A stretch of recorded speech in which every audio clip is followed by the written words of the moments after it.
question there, Edward, what is a universal truth? And which that question raises a possibility of discovering the natural state of being, whatever that might be. Do you see that? Well, yes, it would certainly speak to that. You could say a universal truth is that there are 6.5 billion robots on planet Earth. Insane robots. And that then would not be an opinion. It would simply be an observation that is observable. But then, of course, you'd have to ask yourself the question, is to kill another in order to live, or is to kill another an insane action? Well, we could get into the discussion about is the body everything, you know. Killing the body is just words that we use for the disintegration of the body. And so one body is included in another body, and in the same manner that cows' bodies become into our bodies will go into somebody else's bodies. I mean, we can go into all that, which is a long drawn out, convoluted way of saying that all matter integrates with all matter, perhaps, or all one. So given sufficient time, then there is only one matter, perhaps. But in what is called the aliveness of this physical manifestation, there seems to be a reference point, a reference within that which some people call universal truth, that the essence of our being is love itself. The core of our being, whatever word, the godliness, the Christ-like consciousness, so that all these words point towards the core of one's self as being love itself. And even though all these words are used, there seems to be a commonality when speaking with a lot of people about this sense, if you will, this awareness or presence within, which is like a reference. Do you get spoken?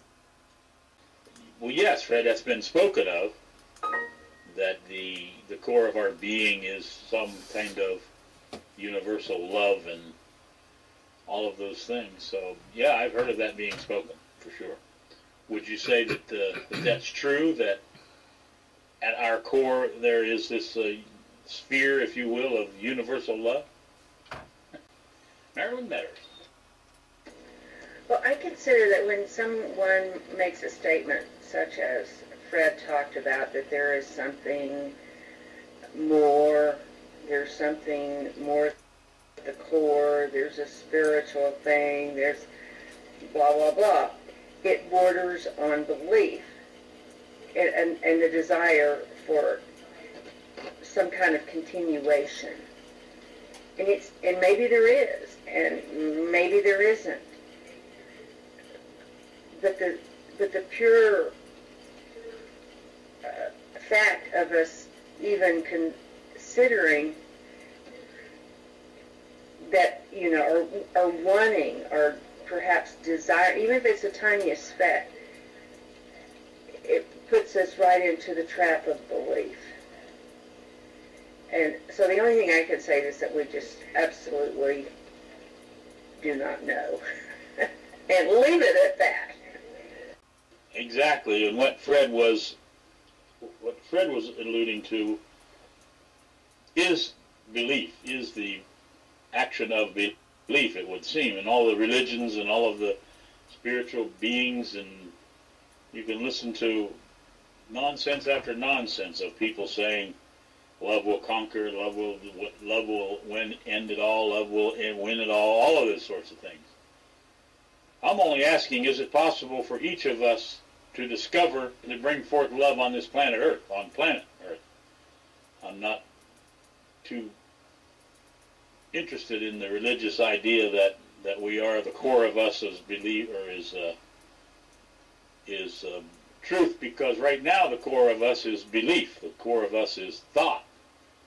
We are at the effect of thought. And as long as that's the case, there can be no love.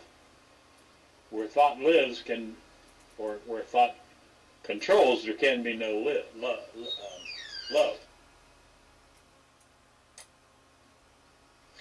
Well, it's getting back to the question of the room, really, Edward.